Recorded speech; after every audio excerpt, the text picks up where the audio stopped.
I'm back. I'm I'm back and I'm still retrenched.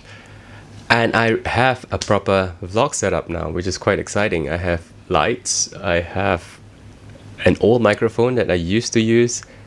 So now that I'm back and I get to think a lot about my trip of 15 months that I'm away, I'm going to share with you the best parts of my trip. I'll keep this short because there are a lot of good parts during my trip.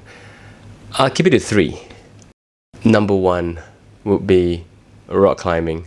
I did my first outdoor rock climbing in Turkey in Geyikbayır, and that was amazing. I got to stay in this kind of little shack with like a kitchen and like a small cozy place to sit, and I have my own room, have my own privacy instead of like a hostel or something. And that was really comfortable. And when every morning when I go outside to have my coffee, I got a view of the mountains, and that was a dream. And yeah, and obviously not forgetting the rock climbing itself. First time rock climbing, and at Geyikbayır at that, which is like a world renowned rock climbing place. Such a good experience. Very scary for me because for some reason I was scared of heights, I thought. Like when I was climbing indoors on a 15-meter wall, I get a bit shaky when I'm on top. But when I was in Geyikbayır, I was climbing at like, I don't know, like 70 meters. It was, it's okay.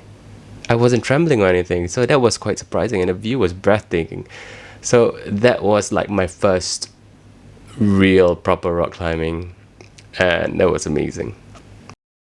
Number two would be spending my time in Chateau Chapiteau, which is the community in Georgia. And that I spent from what was supposed to be 3 weeks, got extended up to like 6 months.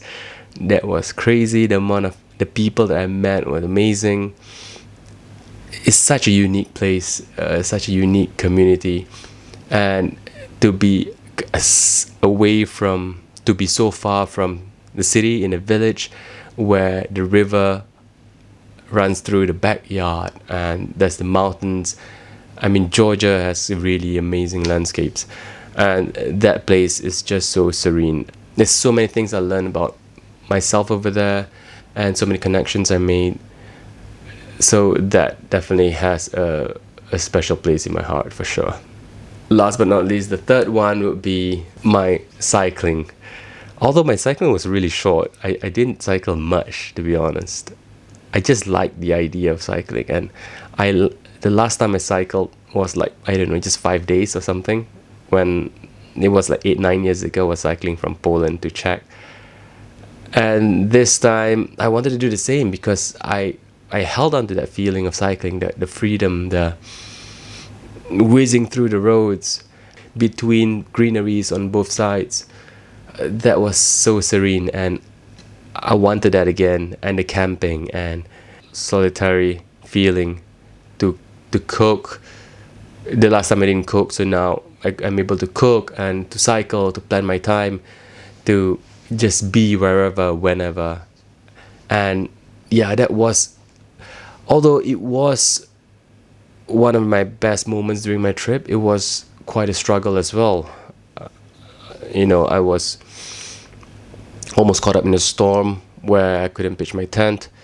That cycling, I wasn't even fit to cycle yet. I still wanted to cycle.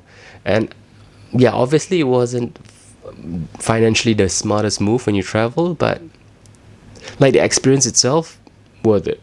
When you travel for extended period of time, you definitely got to switch it up, and cycling really did switch things up for me on a different gear, like a much slower gear. Sometimes you just wonder if you're doing the right thing. And a lot of times I was wondering, why did I even buy a bicycle? Why did I even try this? But at the end of the day, when you're pitching your tent and you're cooking dinner, you'll be like, it feels good. This feels good. Although I only covered like 30 kilometers. That's crazy. But yeah, so that's like my top three memorable moments. Of course, there are more I'll share with you in future, but for now, those are the big ones that kind of highlight my my experience for the past 15 months.